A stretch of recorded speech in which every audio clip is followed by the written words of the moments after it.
Hey everybody, it's Adam again. It's very late, cold, March 2nd. Oh, I can't, I'm itching. I have to do something garden related here in Long Island. We still have probably over a foot of snow on the ground here on March 2nd.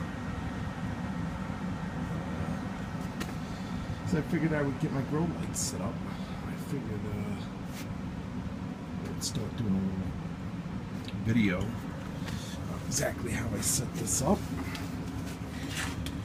Here's your standard 48-inch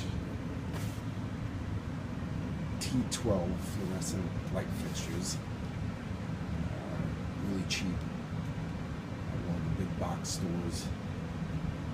I believe it was $8.99, $9.99 for the fixture. I grabbed the T12 bulbs. These are just the full spectrum fluorescent bulbs. Again, didn't spend a lot of money on it. I mean, there's expensive grow bulbs that are, you know, the red and yellow spectrum for growing. These are the full spectrum bulbs. From all of my research, it seems like they do just fine. So we're gonna give that a shot. So what I did is I mounted that to 1/2-inch PVC. Being these are 48 inches, I cut these pieces of 1/2-inch PVC. Cut them at 50 inches. Did 2 of those for 2 sets of lights. PVC 90s or PVC elbows. A 12-inch PVC riser. Going down to a PVC T. And then these little cross pieces, the feet, I did them 5 inches each. Just for stability. I mean, I probably could have gone shorter, but just in case the kids come down here or anything else, nothing can knock them over, you know. They're pretty sturdy. So they come with these chains. They're really meant to be screwed in or bolted to the ceiling. But what I did is I bent out this eyelet a little bit so I could loop the chain around. And works pretty good. Like I said, I use the 1/2-inch PVC. Some of the other videos and things like that I've seen with guys, or people I should say, fabricating their own stands for their grow lights. I've seen some other PVC ones. Guys use 1 inch and 3/4. I mean, for the weight of this, I mean, it's a couple of pounds at the most. And basically where the pressure is being applied, you notice there's no bowing in it, so there's no sense in purchasing more expensive materials than you really need. I use the PVC one because, you know, I could break it down and tape it all together, label everything, and put it away until next year. It's easy to put together, and it'll hold up for a long time. You see the chains. I mean, it only lets the lights hang so low. I mean, if you can see, basically that's probably a good 2 inches or so above that. But what I can do is, you see I have some shingles there. I could actually slide these under when I first plant my seeds, because really you're going to want that to be a lot closer. you're going to want that light to be about an inch or two off the top of your seeds in the beginning until they sprout. And then from there, as they begin to grow, you're going to want to, raise it up a little bit.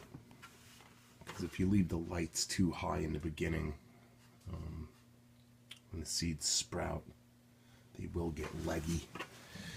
And it's not so bad for tomatoes, because then when you transplant them, you could plant them right down to the leaf, and then all that leggy area will sprout roots. But for a lot of the other plants, you want them to be sturdy. You want a nice sturdy stem. So like I said, you'll start that light off real close, and then slowly but surely you will raise them up as the plants begin to grow. But we're going to get into that in a couple of days. I'm going to plant some of my pepper seeds. I have some Peter peppers, some Aje Dulce, some other habaneros and jalapenos that I'm going to get started. Just because a lot of those peppers, you could take up to 10 to 12 weeks to germinate. That, and I can keep them inside and keep them warmer for longer. But that's it. I'm going to start getting started on some of my soil mix here. Like I said, I had to get my hands in some dirt. It's been a long winter here on Long Island, and I had to do something, so I get some really good OMRI certified organic seed starter. A little bit of my own compost, and a piece of something from my compost. A little vermiculite and rock dust. Lots of rock dust. And we're going to fill these trays here in a couple of days and get to planting. Like I said, this was made with probably real quick parts check. It was probably about 15 feet of PVC and 2 10-footers. I have that piece right there left. Let's see, it's probably about 4 or 5 feet long. So it was 2 10-footers, a 1/2-inch PVC. You're going to need 4 1/2-inch tees, 4 1/2-inch elbows, and then 2 of the cheap T12 fluorescent shop lights, and the T12, 4 of the T12 bulbs. And that's it for tonight, folks. I gotta get some sleep. Just wanted to fill you in. Anyone else who's thinking about starting their own garden from seeds, this is a great way to set up some grow lights for fairly cheap. Oh, and real quick, all I did was plug that into an extension cord there with a 3-way splitter. Then I have that off the timer with my humidifier, but it's set for about 12 hours. You don't want to go much shorter than that. I've heard, some people say they leave the lights on for as long as 16 hours. It seems a little long to me, especially being never really 16 hours of daylight, so you do 12 hours. Okay, folks, again, have a good night, and I'll talk to you soon.